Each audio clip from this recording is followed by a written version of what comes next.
কি পরীক্ষায় ফলাফল খারাপের জন্য মন খারাপ?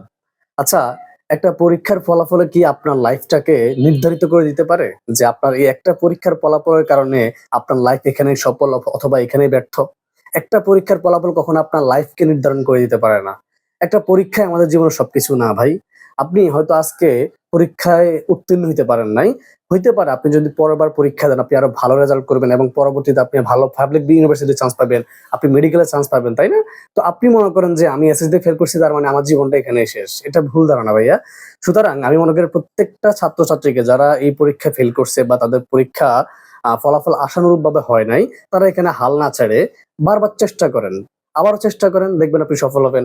আপনি যদি ইতিহাস পড়ে থাকেন আপনি দেখবেন পৃথিবীতে যত মানুষ সফল হইছে, সফল ব্যক্তি যারা আছে তারা দেখবেন হাই স্কুল লাইফে তারা কিন্তু অতটা ভালো স্টুডেন্ট ছিল না এবং তারা বেশিরভাগ সময় তারা পরীক্ষায় ফেল করতো বা তাদের অত ভালো জ্ঞান ছিল না। কিন্তু তারা আস্তে, আস্তে কিন্তু ভালো কিছু করে এবং তারা পৃথিবীতে সফল ব্যক্তি হিসাবে পরিচিত হয়। তো তারা যদি পারে ভাই আমি আপনি কেন পারব না? আপনি যখন কোন কাজ করতে যান তখন যদি ব্যর্থ হন সেটা বারবার করার চেষ্টা করেন, তাই না? আপনি যদি কখনো ক্রিকেট খেলতে যান, আপনি যখন ১ ম্যাচ হেরে যান, আপনি চিন্তা করেন আমি পরের ম্যাচ জিতবো। আপনি আবার ট্রাই করেন। এটা শুধু খেলার কথা বলতেছি না। যেই কোনো কিছুতে আপনি যখন পারেন না, আপনি কিন্তু ঠিকই ২য় বার চেষ্টা করেন যেন আপনি পারেন। তাহলে ভাই এই পরীক্ষার ফলাফলের কেন আপনারা হাল ছাড়া দেন আমি বুঝি না। হাল ছাড়া যাবে না। আপনার হয়তো এবার যেকোনো কারণে আপনার পরীক্ষাটা খারাপ হইছে। আপনি হয়তো পড়ালেখা ভালোভাবে করেন নাই অথবা হচ্ছে আপনার যেকোনো একটা ব্যর্থতার কারণে আপনার পরীক্ষাটা এবার খারাপ হইছে। হইতেই পারে। আমরা মানুষ, তাই না?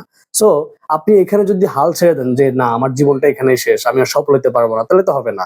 আমরা এই পরীক্ষার সময় রেজাল্টের সময় অনেক সময় দেখি যে অনেকে হচ্ছে আশানুরূপ ফলাফল না পাওয়ার কারণে তারা আত্মহত্যার মতো কাজ করে, যেটা কখনোই ঠিক না। কারণ ভাই আপনার জীবন হচ্ছে একটা ফলাফল বেশি না, তাই না? আরে পরীক্ষা হচ্ছে একটা কাগজের টুকরো। আর অথচ আপনি আপনার ফ্যামিলির কাছে কলিজার টুকরো।